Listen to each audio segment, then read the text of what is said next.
Hey everybody, I'm Adam. And I'm Chris, and welcome back to the Gamers Hall. Today we're going to do a subclass review that has been asked of us to be done by a viewer. One of our subscribers, ESTAMV, he does anime music videos. We've watched a few of them. The editing on it is superb. You guys did a really good job. Yeah, really good anime music videos, actually. Thanks for that request, STAMV. So, he wanted us to do the Genie Warlock, so let's do it. Let's get into it. Alright, so we're going to get into the good of this class. And there's a lot of good. Yeah, this is... I know we usually say there's some pretty good stacked classes, but this is one that is definitely... It's up there in some power. Yeah, and it's not even just the fact of, like, the power. There's a lot of utility. Yes. Especially for a Warlock class, which usually is very defined by single purpose. This has expanded utility with it. So, talk about expanded spell list. Yeah. Depending on which genie you pick, which type you pick, you get an extra list of spells that Warlocks would not normally have.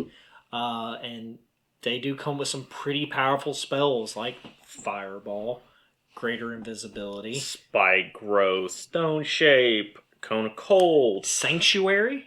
Phantasmal Killer. Yeah, for a Warlock to have that with being able to recast it, every short rest is pretty stout.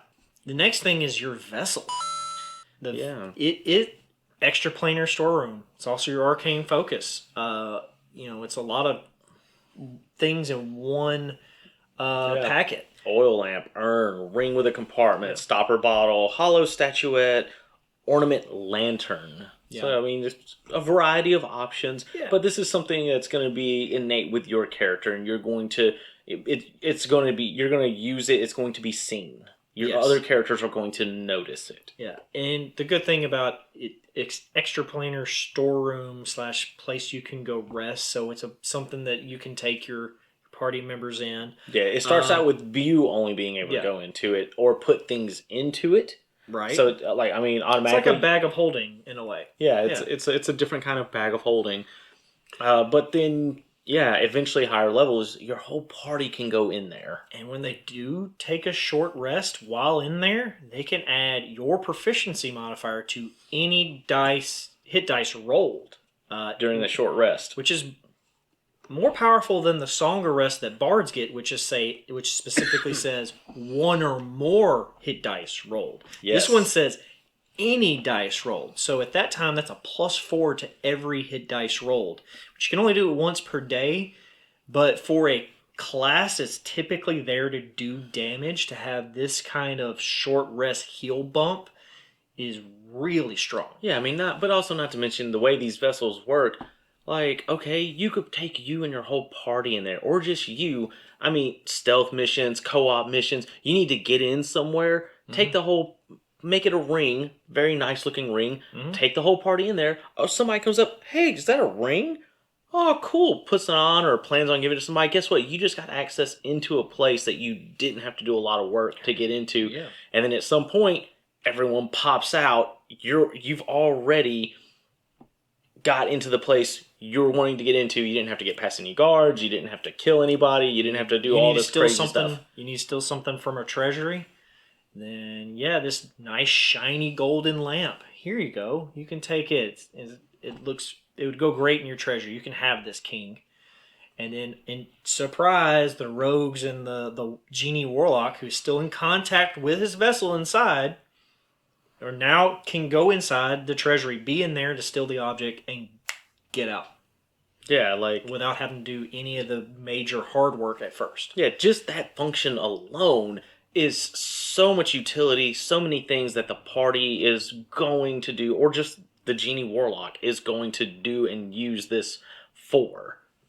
Speaking also damage, they get extra elemental damage on one roll to hit per turn with their spells, equal to the proficiency modifier, and the element depends on which genie you pick. That's pretty good. Yeah. Just an extra 2, extra 3, up to extra 6 damage per hit of a specific element can mean a lot. Because there's so many times that things are left with 1 hit point or 2 hit points or 3 hit points. Just that extra little bump that a lot of classes don't get is pretty good. Yeah, and depending on the genie, depends the type. You've got bludgeoning, thunder, fire, and cold. I mean, that's a nice variety to play with. Yeah. And then you're still a warlock, so you can still add all the other effects that you want and really make your character shine in different specific ways. But also, speaking of how much utility this character has, you can give yourself a fly speed of 30 feet for 10 minutes. Yeah, and you can that's do this. Not a spell using up a spell slot. Oh, and you have hover. So, even better. So the one class that likes to usually be far away, you can just get far away from people for free. And the fly spell flying in D&D in general should never be underestimated. The third dimension of height adds so much more complexity, and if you can get above something and it can't get to you, then you become the most powerful thing on the field, bar none. Yeah. That's why dragons should be one of the most feared things, because they can keep flying. They never have to land to fight you. They can just fly around. A smart dragon is just going to fly around and breathe on you. So now you have a class that innately can fly for 30 minutes, not a minute, not 10 minutes, for 30 minutes, which means they can get somewhere, they can get out of somewhere, or they can do multiple battles while flying. 30 minutes can cover easily 2 fights. Yeah, well, I mean, it's a number of times equal to your proficiency bonus. Right. So that... But one use can cover 2 to 3 fights. Yeah.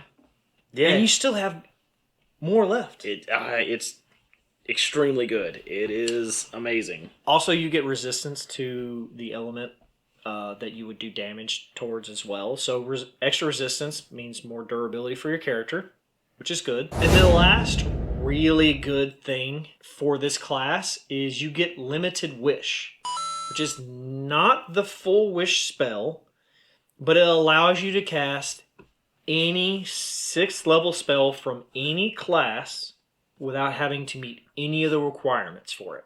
Yeah, including components. Yeah. The small drawback is you only get it comes back in 1d4 long rest. Yeah. But the fact that this warlock, that's usually, remember, very narrow in what it can do, has access to everything. This is at 14th level. One spell that is really needed at that time. At 6th level or lower ain't nothing to spit at, man. I mean, that includes Raise Dead, Heal, some of the big buff spells. You could have another access to Cone of Cold if you really needed it. Yeah. A Wall of Force. Life Transference. Holy Weapon. Vampiric Touch. Just the amount of spells. The Mordecaine's Magnificent Mansion, I think, is a 6th level spell. Oh, wow. Just the amount of things you can just go, I need that right now. Can I have that? Yeah, and then you get... Yeah, the utility of that alone is insane. Yeah. Yeah, guys and gals, there's a lot of good in this one class. Yeah, I mean... subclass. Depending on the type of player you are, there's too many options for you to not have fun with this class. Yeah. It's sweet. It's so good. Yeah. Alright, so now it's time for us to get into the bad of this class. Which, funny enough, it really has one glaring bad thing that kind of peters out to a few other bad consequences. Yeah. Now, one of the bad things is that the vessel that you choose, in order for you to gain any of the benefits that come with this subclass, you have to be touching your vessel. Yeah, which means it's not really replaceable. I mean, you can summon it back, yes. There's a 1 hour ceremony. You have to have that. You can't have multiple holy symbols. Like clerics can have different holy symbols. They can have all other implements that can cast it, like wizards and other warlocks and stuff. They just have to have access to an implement that could do it, or the spells or whatever. No, the Genie Warlock has to have this one singular object on them to access all their abilities and most likely cast most of their spells. Yeah, I mean, they could use different implements to cast the spells, but the stuff that's class related, you have to have your vessel. And then the unintended consequence of this is it can also be destroyed, which opens up something that Chris and I really have never looked into or paid attention to until we started really digging into this class. So AoEs deal damage to everything in the area. But there's only really one specific AoE that damages items that specifically calls out it won't hurt magic items. This is effectively a magic item. But things like Fireball, Lightning Bolt, and everything hit all the stuff in the area. Yeah, since Thunder Wave. And since this has an AC, but since AoEs ignore AC, damage can be dealt to this. Now, as a DM, most likely you'll say, we're not going to screw you over with this. But if you're in one of those groups that is really rules lawyer, really is a stickler for this, you could end up losing your vessel from one Fireball. Yeah. Or a really strong Thunder Wave if someone got lucky enough and rolled high. Or later on, a Cone of Cold just blasted away. High-level campaign, if you actually make it there and something just is like, well, I'm going to hit you with the hardest thing I can hit you with, and your vessel blows up, now you don't have any of your abilities for the rest of the fight. Yeah. Or if you have a very low perception and the DM had a rogue steal your vessel. A street urchin. A little kid that's stuck on the street that's still in to survive can literally steal your vessel and you lose access to all your stuff because you didn't see it coming. And you're going to have to do an hour ceremony to get it back. Now, granted, because it's not like the other Warlock things where you can just summon it back or like it's way off 3 miles away. I'm a hex blade, my sword comes back to me. No, this is like someone took it. Guys, I'm very limited on what I can do right now. I'm going to need to take a short rest, essentially, to get my thing back. Yeah, which opens up the other bad part. Pseudo good, but this is more bad than anything. Your patron in this takes an active role because this patron is more likely going to converse with you because you have to make deals with it and you ask it for abilities. Like the limited wish is actually asking for that. To get this vessel back, you must ask your patron to send you a replacement. Now, granted, there's nothing in the rules that says that the patron doesn't give it back to you. It basically says if you ask for it, it's going to come back. But a DM could kind of play with you and be like, what are you doing to please your genie patron that he would give you it back? Or if it happens, it could be one of those things where he's like, oh, you want this back? Why wasn't you taking care of it? I'm going to need you to do something for me to give this back to you. This is the third time some street urchin has stolen it. What are you doing? Why would I give that back to you? And in lore, genies have tended to be fickle or, especially with Ifrits, malicious towards you. So the fact that the roleplay is there to actually screw you over of getting your thing, you have to be careful with this one singular item or else you're crippled as a character. Because, it's bad, but it's also kind of fun because most patrons, you have a very small interaction with them at certain points. Yeah. Whereas this one, if the DM wants to play it up, can have a very active role. Yep. So, those are some of the bad... Well, it's really only one bad thing that trickles down to a bunch of different things. But, yeah. That's about all we found, really. Time for the role play. You're going to have a lot of interaction with this patron. So there's a lot of back and forth. You can really literally write dialogues on what they talk about back and forth. You could also possibly summon your patron to you. Yeah. And I think part of the fun part of role playing this one is talking to your DM or creating the story of how did I come across this genie? How did we make this deal? What is our deal? And that is going to encompass a lot of how you play your character and what you're playing it for, and also the type of genie you met and the deal between the both of you that is the driving force for your character. Yeah. This could also be a campaign unto itself. There's a lot of characters that can have that really focus the campaign.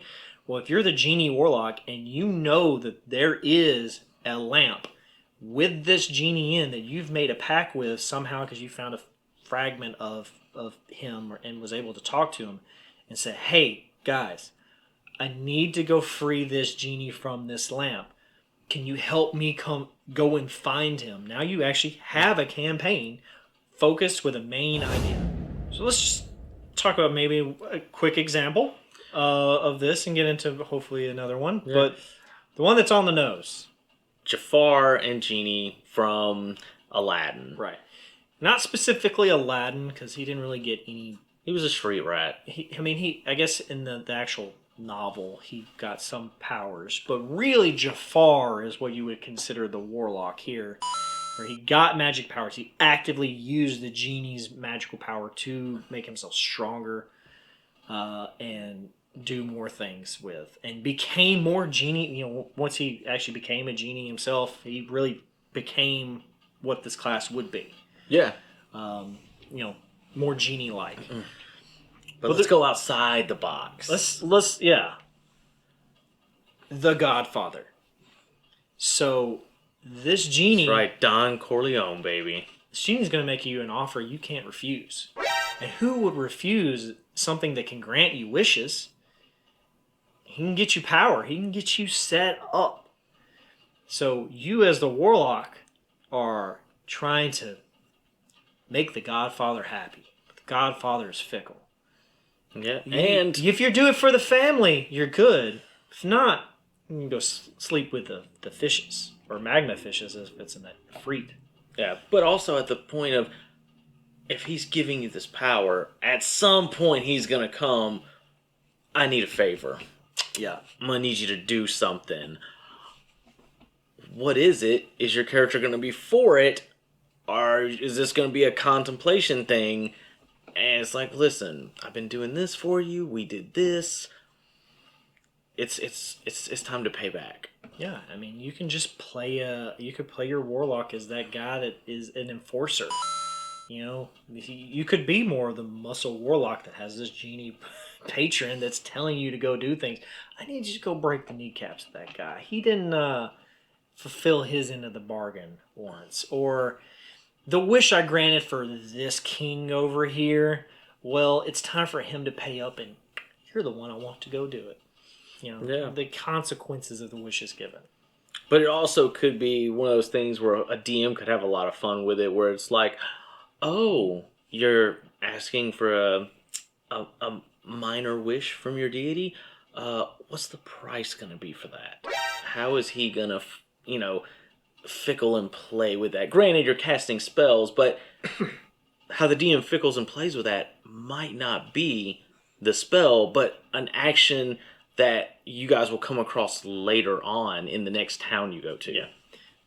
Now, we definitely recommend that if you're going to play this subclass, you really work with your DM to help the role play in this, because this is definitely a tit for tat. This is a give improv off to perfect subclass, just from the active role that this will give you. It's definitely better than any deity you're going to deal with. It doesn't have time to totally focus on you. The other patrons are not, you steal the power from or whatever, somewhat like the Devil Pact in a way, but this one is very singular. This patron is probably not giving that much power out to many other things. You're maybe one of a handful of people. So playing this with your DM is going to add a lot of fun. Yeah. And I honestly think the DM is going to have as much fun with you playing this class as you are. Yeah. Just keep in mind, don't leave out the other players as you're doing it. Make sure you involve them so everybody's in on the fun. Yeah, definitely. Yeah. But that's some of our ways to roleplay this. You know, if you have some other ideas, if you can top The Godfather as an idea, put it down in the comments. Let us know. Yeah. Yeah, and don't forget to like and share the video to someone else who's maybe thought about playing this subclass, had some ideas, or if you just wanted to let your DM see it just to give them some ideas. Yeah, hit that bell notification so you know when we post more videos. Also, if you have some more ideas for videos you'd like us to do, we'll definitely try and get to them and make some videos as we can. We would love the ideas, so put it down in the comments. Let us know, just like S to A and V. Yep. Until then, guys, keep having fun out there with your friends. Yeah, and wish that you can roll 20s. You definitely wish. I wish I could. I'm not a good roller.